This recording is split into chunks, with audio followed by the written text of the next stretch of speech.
Good morning. I'm going to start my little talk by telling you a story about the peephole that's in our house. When we built our house, it has a solid black door with no side lights on it. So if someone comes to the door, and Dave was at work, I had no idea who was there. So I told our builder I wanted a peephole put in the door so I'd know who was on the other side of the door. Well, last Sunday I forgot to look out the peephole. And there's a disadvantage and advantage to having the bishop live down the street from you. The disadvantage is if you don't look out the peephole and open the door, it's too late. I think I should start by telling you also that in our family, I'm the talker, but Dave's the orator. So you'll notice a distinct difference in how we will speak today. When I get nervous, I talk really fast. So my 2.5-minute talk might turn into 30 seconds. We have a lot of new families in the ward, and so even though Dave and I have lived in the ward for 18 years, I thought I'd just tell the new people about us. I'm Judy. I'm not Sister Butler. That was my mom-in-law. And then there's Dave. We've been married for 52 years, and I tell people, well, it hasn't worked out, so what you gonna do? We have 2 daughters that we adore. I have a daughter, Michelle, and a daughter, Tiffany, and they are the sunshine in our lives and have been from the moment they came. We also were blessed not to have sons, but son-in-laws. Now, I know from talking to many of my friends, they didn't get as lucky as we did. I couldn't have picked better boys than my sons-in-laws. We have 5 grandchildren.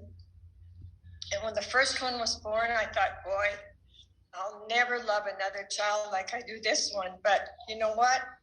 Your heart just fills more and more with each grandchild, and I love them so very, very much. We built our old people house 18 years ago, and the reason I call it the old people house is it's a house where everything's on one level. We don't have anything we have to paint or stain, and Dave's garden is about 1/4 of the size that we had before. Being a mom is tough stuff.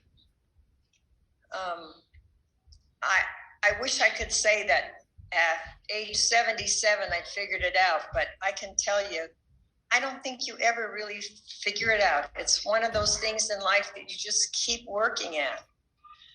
I wanted to give you some quotes, and isn't it a wonderful thing? You can go on the internet and you find all these wonderful quotes to help you with a talk. So here's a couple for you. A mother is your first friend, your best friend, your forever friend. No matter how much I say I love you much more than that.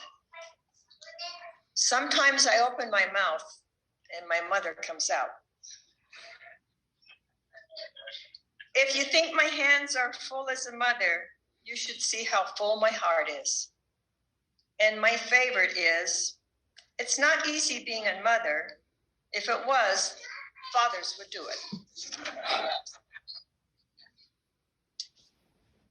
My talk today is based on a quote that goes like this: there's no way to be a perfect mother, and a million ways to be a good one. I wanted so bad to be a mom, and we had a tough time getting pregnant and having our girls. And when they came, oh my goodness, I still remember at my late age in life, the day they were born, and just thinking, boy, this is going to be the best thing ever. And then you take the baby home and it begins. And it's terrifying and it's joyful. And you know you're trying so hard to do your very, very best, but you come up short so much of the time. I remember sitting in a sacrament meeting Sunday after Sunday with my little girls, and finally sacrament was over and got up and left and thought, I didn't hear a single thing. I was so hard trying to keep my children quiet, not cry, not fight, not try to bite each other.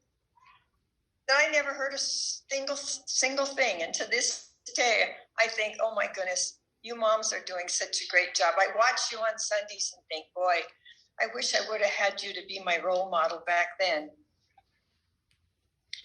I wanted to do everything right, but it was tough.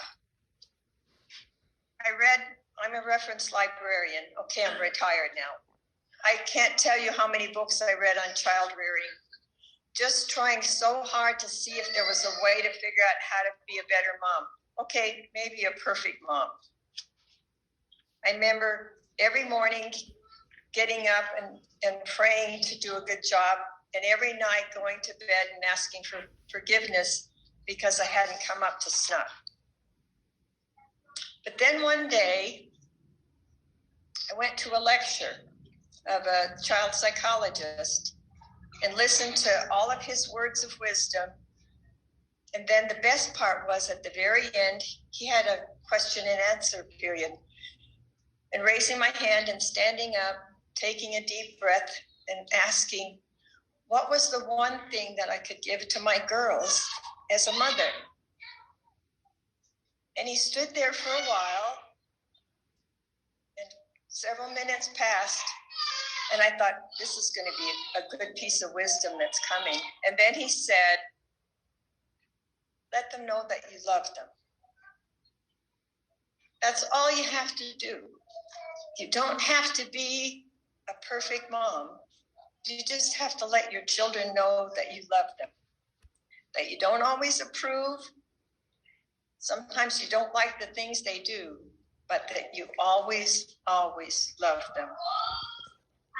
I wish I could say that as time's gone by, I've managed to become the perfect mom, the first perfect mom-in-law, the perfect grandma, but I haven't. But you know what? If you read in the Bible, even Jesus's mother wasn't perfect, Mary. They took a family trip, and what happened? She lost him. Not in a grocery store or in a mall for a minute. She really lost him. So even if Mary didn't have to be perfect, we don't have to be perfect either. Just do your very best. Try to be a good mom, not that perfect mom. Every moment and every day since my girls were born, I kneel in prayer at night and I ask the Lord to bless them and watch over them. I ask him to watch over my son-in-laws and my grandchildren. And I know with all of my heart and being that he hears and answers my prayers. I say these things in the name of Jesus Christ. Amen.